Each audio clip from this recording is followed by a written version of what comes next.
அது அமெரிக்காவுடைய அந்த சிஐன்னு சொல்லிட்டாங்க. அவங்களுடைய ஆயுத பலங்கள் வந்து 50% மேல அவங்கள்ட்ட இருக்குது. 50% அளவுக்கு தாக்குதலுக்கு செலவழிச்சு போயிட்டா கூட, இன்னொரு 50% மேல அவங்க சேஃப்டியா வச்சிருக்கிறாங்க. ஈரான்ல வந்து போதுமான அளவுக்கு ஆயுதங்கள் இருக்குது, ஏவுகணைகள் இருக்குது என்பதை அவன் ஒத்துக்கிறான். அப்ப எல்லா வகையானதையும் அழிச்சிட்டோம்னு சொன்னா கூட, இன்னைக்கு வரைக்கும் கூட 94வது அலைன்னு அடிச்சிருக்கான். 94 ஒரு அலைன்னு சொல்லும்போது, அதுல ஒரு 50, 60, 200 ஏவுகணைகள் அடிப்பாய்ங்க. அப்ப அது மாரி 200, 200 ஏவுகணையா 94 தடவ அடிச்சுட்டான்னு வைங்களேன்.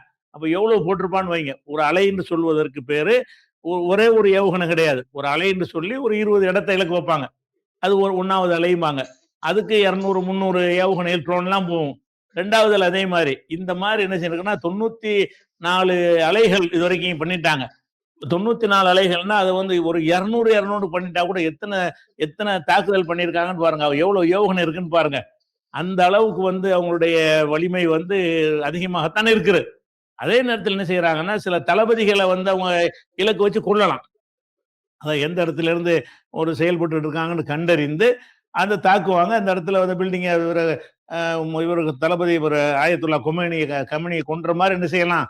ஒரு சில ராணுவ தளபதிகள கொல்லலாம். அத அவங்க எதிர்பார்த்து தான் இருக்கிறாங்க. இதெல்லாங்க உன்னைய மாரி கோழையா நாங்க இருக்க மாட்டோம். அதெல்லாம் பெருமையா நாங்க நினைப்போம்னு சொல்லிட்டு தான் இருக்கிறாங்க. அது வந்து ஈரானுடைய அந்த போர்ல வந்து வீரியத்த குறைக்காது. அவங்க ஒரு கோழைத்தனமா ஆக மாட்டாங்க. அதான் இன்னைக்கு உள்ள நிலைமையா இருக்கிறதுனால, அது போக இது போக அணு ஆயுத தளங்களை போய் தாக்குவோம்னு சொல்றாங்கல்ல. அதுல ஆமாம். எவ்வளவு பொய் சொல்றான்னு பாருங்க. அணு ஆயுதம் வந்து முதல்ல முதல்ல ஒரு போர் நடந்துச்சுல்ல 12 நாள் போரு. அந்த போர்லயே பி அந்த அந்த பாம்பு போட்டு பஸ்டர் பங்கு பாம்பு இருக்குல்ல, அந்த பாம்பு போட்டு அத கம்ப்ளீட் நாங்க அழிச்சிட்டோம். ஈரான்ல யுரேனியமே கிடையாது. அவங்க இனிமே செயல்பட முடியாதுன்னு சொல்லி அத ஒரு ட்ரம்ப் சொன்னாரு. அந்த நேரத்துல. அவங்கள்ட்ட ஒண்ணுமே இல்லன்னு சொல்லிட்டு, இப்ப என்ன இருக்குங்கிறாரு. இருக்குன்னு சொல்லிட்டு, அதுலயும் ஒரு 2 தடவ பாம்பு போட்டாங்க.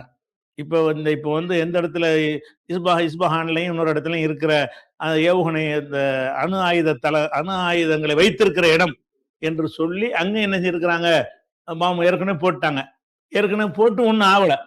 ஏன்னு கேட்டா, அவங்க தெளிவா இருக்கிறாங்க. இந்த இடத்துல நம்ம அணு ஆயுதங்கள் சம்பந்தப்பட்ட செறிவூட்டப்பட்ட யுரேனியத்தை வைத்திருந்தோம் என்று சொன்னால், அவங்க இங்க தாக்குவாய்ங்க.